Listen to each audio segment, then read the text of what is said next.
So what's the purpose of this exploration of pelvic clocks in standing, and what does it mean for you? How will it improve the way that you move? Your pelvis is in the centre of your body. Technically, it is your centre of mass. If the relationship between your pelvis, your rib cage, your skull, and your feet is out of whack, either left to right, front to back, side to side, you will not be moving efficiently. So this is a real exploration into how you move, and it really does require a level of commitment, a level of curiosity.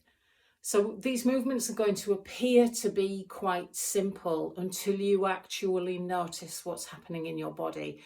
And when you actually ask yourself, how are your joints moving? And how does the position of your joints affect the level of tension in your muscle? So you spend all of this time releasing tension from your muscles when we're down on the floor in somatic practice.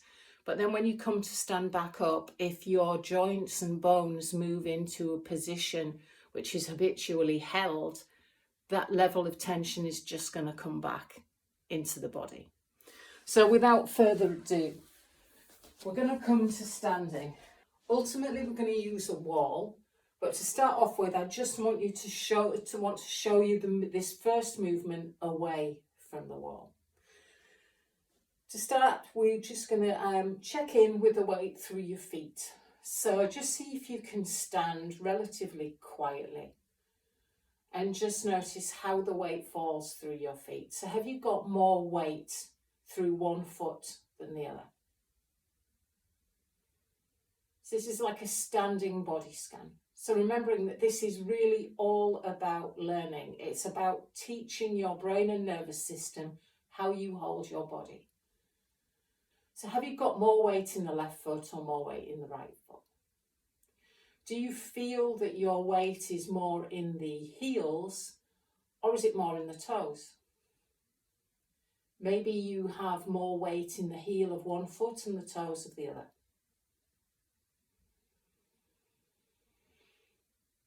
And then check in with your knees. Both knees doing the same thing? Or is one knee bent, one knee straight? Are your knees soft? So remember, it's not so much about changing anything. It's just about noticing at this moment in time. So are your knees soft, or do you feel that your knees are hyperextended? Are they pushed back? And then coming to your pelvis and your waist, do you feel that one side of your pelvis is maybe higher than the other? Or do they feel the same? That would relate also to the waist. So if you felt that one side was higher, maybe your waist feels shorter on that side, longer on the other. Can you get a sense of whether there's any rotation in your pelvis as you stood here? So if you could feel the weight more in one heel and more in the toes of the other foot, there's a chance that we've got, well, it's pretty positive that there's a rotation going on in your pelvis. If you're unsure, you could take a look down and just see if maybe one of your hip bones is further forwards than the other. Then coming to your rib cage. Does one shoulder feel higher than the other, one shoulder lower? Is there any rotation? Quickly checking back in with the waist. How does the length of the waist on either side of the body relate to your rib cage? And then your head. So are you really looking straight forward? Remembering that if you've got a rotation in the rib cage, so I can sense at the moment I've got a slight rotation in my rib cage. My habitual pattern is for my right shoulder to be rotated forwards and my left to be rotated back. This means that although I feel like my head is facing forwards, my skull is actually rotating right in opposition to my rib cage rotating left. This is so that I can keep my eyes facing forwards. So remember, the more you can learn and understand, the more you can improve the way that you move. So this first movement, we're going to look at an anterior and a posterior tilt of the pelvis. I'm going to start quite close to the camera. So an anterior tilt of the pelvis is what we might know as a duck bum. So your bum sticks out and the arch in your low back increases.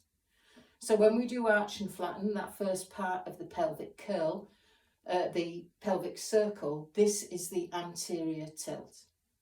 A posterior tilt is when your bum moves down your back and your low back lengthens. So anterior tilt, posterior tilt, anterior tilt, posterior tilt.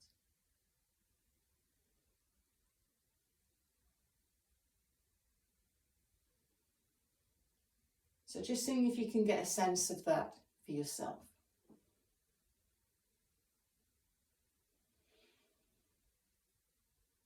Okay.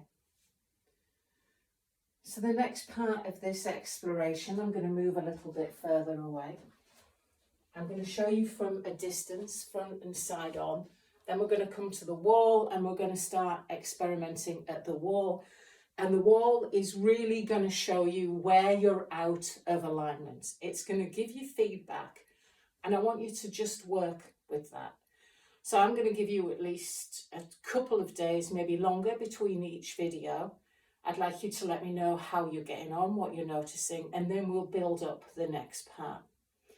So now that we've established an anterior and a posterior tilt of the pelvis, remember anterior low back arches. If your pelvis was a bowl of water, the water would fall out the front. Posterior low back lengthens. If your pelvis was a bowl of water, the water would fall out the back. So now as you do your anterior and posterior tilt of the pelvis, I'd like you to think about the bones within the legs. So I'd like you to center the weight in your feet, make sure that your feet are parallel and pointing forwards. And I want you to think about rolling your thighs inwards. Keep the feet on the floor, don't let the toes lift. And as you roll your thighs inwards, can you sense your pelvis going into an anterior tilt? So from the side, thighs roll inwards, pelvis goes into an anterior tilt. Bring my hands up here, it'll help you see. Thighs roll in, anterior tilt. Release. Thighs roll in, anterior tilt. Try and keep your head and rib cage stacked so you're not creating your anterior tilt by leaning forwards. Posterior tilt from the front. Thighs are going to roll out now. So you're going to create space in the front of the pelvis and the weight will come towards the outside edge of the feet. Thighs roll out, feet stay on the floor. Try not to let your big toes lift. As the thighs roll out, you're going to sense your bum drop down at the back. You are also going to sense your glutes switch on like they've not switched on before. So from the side, thighs roll out. Weight will come to the outside edges of the feet, into the heels. And your low back will lengthen and your bum will slide down. Okay, so we're going to move between the two. Thighs roll in, weight comes to the inside edges of the feet and you might sense it move forward slightly towards the toes. Anterior tilt of the pelvis.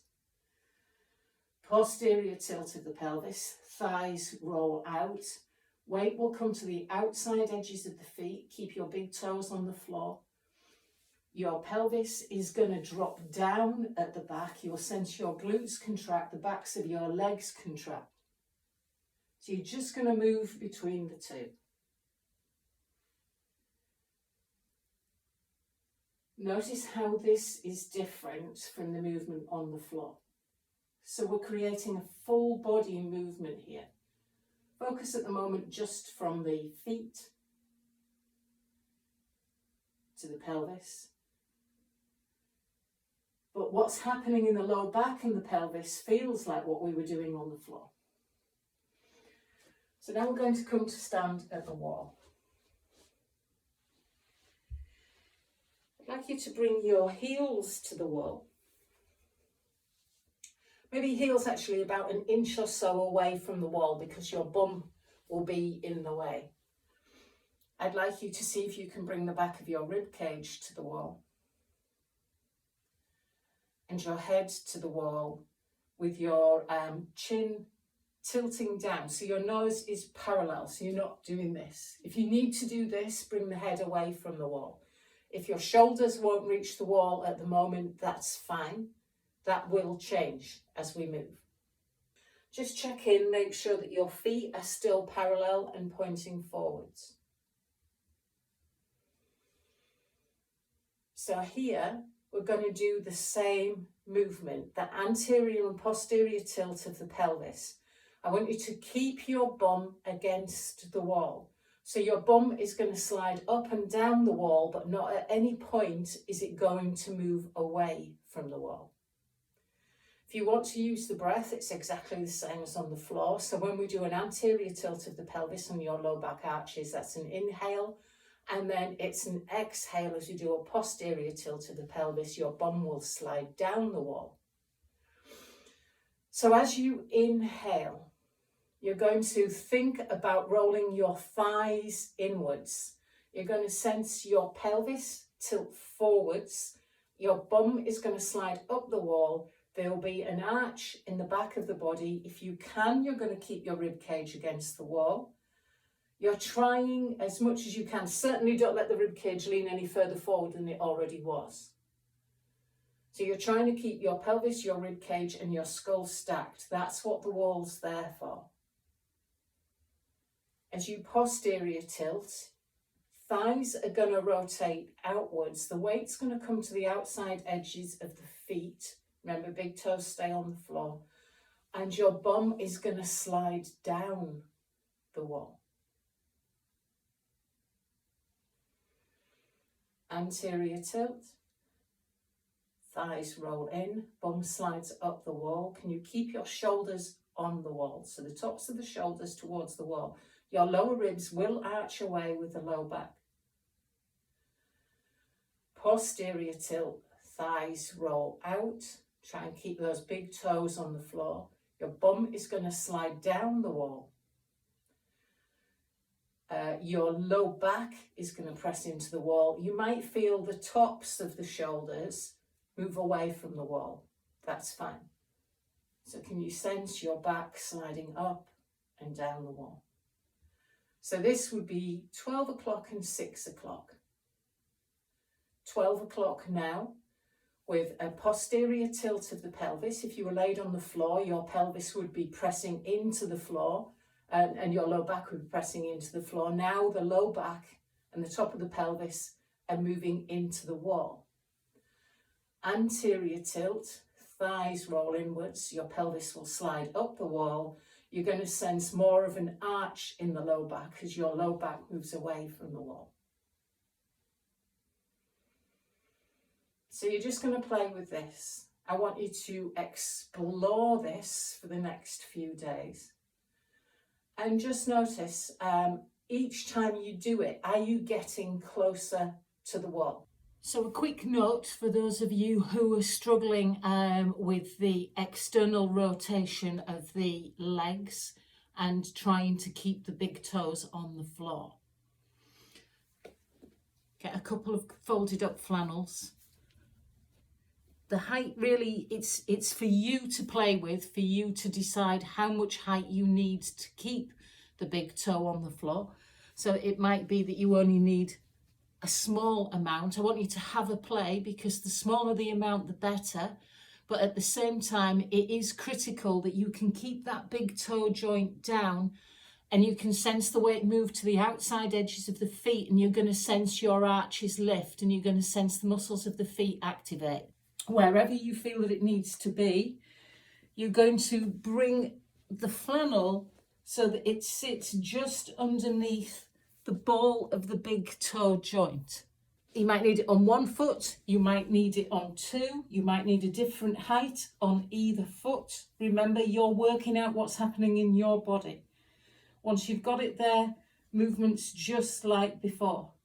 Trying to keep that big toe down. When you go in, trying to keep the ball of the little toe down. Do you need to adjust the flannel to help your little toe? So now I'd like you to experience this movement all of the way from all of the bones in your feet up through all of the bones in your legs into the joints of the hips, and notice how the pelvis moves. So you're moving your bones and joints to lengthen and contract your muscles.